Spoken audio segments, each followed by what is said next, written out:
Okay, many of you noticed I made a few boo-boos in part 1, and I'm correcting them now. The first mistake I made was in Rule 1, where I said shotguns increase the spread of the buck when you aim down the sight. Turns out I was kinda right, but still wrong. To be clear, it's the same whether you've aimed down the sight or fired from the hip. Now, if you have steady aim on, you do indeed increase the spread of your buck when you aim down the sight. You lose the extra accuracy given to you by steady aim. I still stand by my rule, however. You save time by not aiming down the sight. Shotguns have very little auto aim when you aim down the sight, so I feel it's quicker to hone the crosshair in yourself and fire from the hip. It's all in the hips. It's all in the hips. Bye, Chad. All in the hips. Yeah! Still, I screwed up, so shame on me. Second, I said the solo model does 30 to 20 damage with 8 pellets. Well, it actually does 35 to 20 damage. When I read this off Denkir's and Zanga, I didn't have my glasses on and completely misread this one. This actually makes a big difference. 35 is a magic number in this game. Stopping power has no effect on this number, meaning the solo model's only advantage from stopping power is an increase in one-hit kill range. Up close, stopping power makes no difference. You still need 3 of the 8 pellets to hit for a kill. Now I still say use stopping power. If you don't get your enemy in the first blast at any range, you probably aren't going to get him, period. The time between shots is too long. Still, I was Wrong, wrong, wrong, wrong. Wrong, wrong, wrong, wrong. You're wrong, you're wrong, you're wrong. Last, I said the spaz and model have the same size crosshair. This is technically not true, and what hurts even more is I even show a cut in review clearly showing this. There is a small difference, but I still say in practice they're so similar that they're the same. Still, that's 3 mistakes and that's unforgivable. Shame on me. I do have one request though. In the future, please look through the comment section of the video before you send me a correcting message on YouTube or a correcting message on Xbox. I appreciate your input, I truly do. It's just that hearing the same correction over and over again starts to sound like this.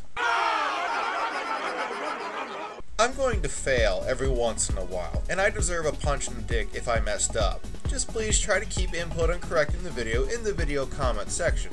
That's all I ask. So with that, on to part 2. Up next is the short-range shotguns. Okay, here we go. The short version. I'm doing this a little out of order, but I wanted to cover these first since we just talked about the model and the akimboed version doesn't fall into the mid-range category, but rather the short-range category. The 3 weapons that fall into this category are, as mentioned, the akimbo models, but also the Solo Ranger and the akimboed Rangers. What these 3 have in common is very short range, but incredible damage output. Additionally, all of these can fire 2 shells simultaneously, making their killing power up close devastating. Because of their limited range, I recommend them on more urban maps like Favela or Skid Row, where you have a lot of smaller close-quarter buildings. You need close-quarter fighting for these to be effective. Otherwise, you're just shooting the air.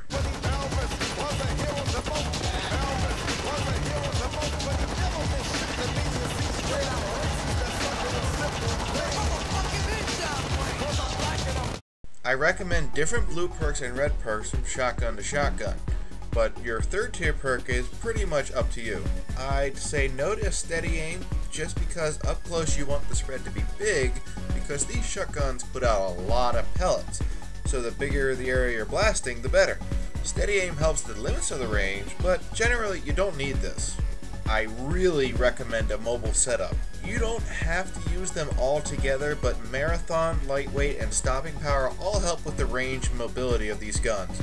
You have to do something to make up for your piss poor range if you're going to use these. Since I talked about the solo model at the beginning, I'm going to start with the akimbo models. You do the same damage as before, 35 to 20 damage with 8 pellets from each shotgun blast. With the akimbo version, pulling the left trigger fires the left model rather than aiming down the sight. If you didn't know, the models once upon a time were godly. They had the range of the solo model. The devs wisely nerfed them though. Hold on a sec. Holy shit! Infinity Ward actually did something right. Wow. Now, their range is only a fraction more than the Rangers, if not the same. Personally, I say they nerfed them just a tad too far. But hey, work with what you got. They're not garbage like everyone says. They're not stopping power reliant, so I say Marathon and Lightweight is the best fit. With these two perks, they gained some of their shine from the days of old. The advantages to the models is they hold a large number of shells, meaning you can handle a lot of intense combat for a while before having to reload. Also, if you do have stopping power on, 2 shots from the models up close is actually enough to bring down someone with Painkiller. If 7 of the 16 pellets hit, Painkiller makes no difference. Bear in mind though, stopping power isn't necessary. It only increases your one-hit kill range, and normally doesn't help you up close. Moving on, the big disadvantage to these is that you still have a lot of time between shots, meaning you should learn to stagger fire. Firing both models is risky, as 2 shots may not be necessary, and you can get caught with your pants down while loading your shells. Learning to stagger fire makes a pretty big difference and brings the models semi back to their state of former glory. Up next is the Solo Ranger. Am I the only person who thought of this movie when he saw this thing? Alright, you primitive screwheads, listen up. See this? This is my boomstick! The Solo Ranger is unique. You cannot aim down the sight. Pulling the left trigger fires the left barrel. The shots, as you may already know though, are ridiculously strong. Each shot fires 6 pellets that do 75 to 35 damage. That's a lot. Now, 1 shot is clearly enough to kill. Only 2 of the buck have to hit up close to kill without stopping power, and only 1 with it. So fire 1 shot at a time, right? I actually fire 2 shots at a time. Why? 2 blasts from a ranger without stopping power brings down anything, including Painkiller. 4 of the 12 pellets have to hit to kill someone with Painkiller.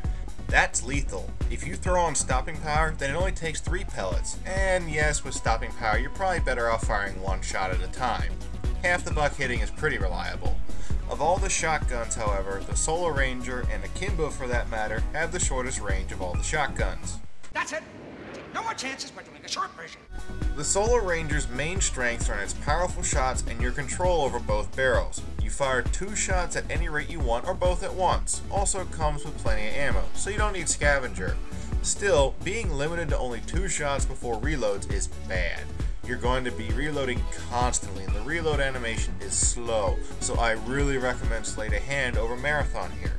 Also, I sometimes use stopping power on the Solo Ranger as well, mainly because I want to know my targets are going down since I'm going to be reloading so much, but again, you don't need it. The Akimbo version is very similar to the Solo version. As you may have guessed, the big difference is you carry 2 rather than 1, so your main gain is you have 4 shots before you have to reload rather than 2. Oh, you can count. Good for you. And you can count on me waiting for you in the parking lot. Here I say stick to Marathon and Lightweight. I fire 2 shots at a time, but that's your call. The advantages and disadvantages are still the same. Complete control of the guns, powerful shots, you have control over both barrels, or in this case, both Rangers. You can fire 4 shots at any rate you want, or fire 2 at once if you so choose. Also, it comes with plenty of ammo, so you don't need scavenger. 4 shots before reloads is bad, but not as bad as the Solo version. Reload time is technically the same as the Solo version, but the reload animation is longer. Thankfully though, you don't need Sleight of Hand, and here's why. With the Solo and Akimbo Ranger, there's a trick with the canceling of the reload. The time it takes for the shells to reload on each shotgun is actually the same. About halfway through the animation, the shells fill, but the movement continues. The Solo Ranger resets quicker after the shells are loaded, so it's not as useful here. But on the Akimbo version, there's about a half second of reload animation after the shells are loaded. Just sprint or change to your equipment real fast and you can cut the reload time in half. This is a great technique in intense combat. Here's the basic rundown of these 3 shotguns. In terms of range, all 3 are technically the same, though you could argue the model has just a pinch more. In practice, the shots all fly the same distance. Additionally, they all have the same draw time, oddly enough. As stated before, the Rangers and Solo Ranger do superior damage when compared to the models. The models, however, fire more pellets, which is is a big advantage when facing groups of enemies up close. Also, the models hold way more shells before having to reload. The Akimbo Rangers are distant second here, and the Solar Ranger is an even more distant third. For attachments, the Solar Ranger wins, purely because to get an attachment on either the Akimbo shotguns, you must use Bling. For reload time and crosshair size, the Solo Ranger also wins out, followed by the Akimbo Rangers and then the Akimbo models in each category. The crosshair size really is the measure of the effective range. The Solar Ranger spread is smaller, so more pellets will hit at the limits of the range. Because the Solar Ranger can only fire 2 shots before having to reload, the Akimbo Rangers win out in rate of fire, followed by the Solar Ranger and then the models. I'm sorry, but I just had too much to say. That's where this part of the review is going to cut off. I still got 3 more shotguns to review, so this is going to be a 3-parter.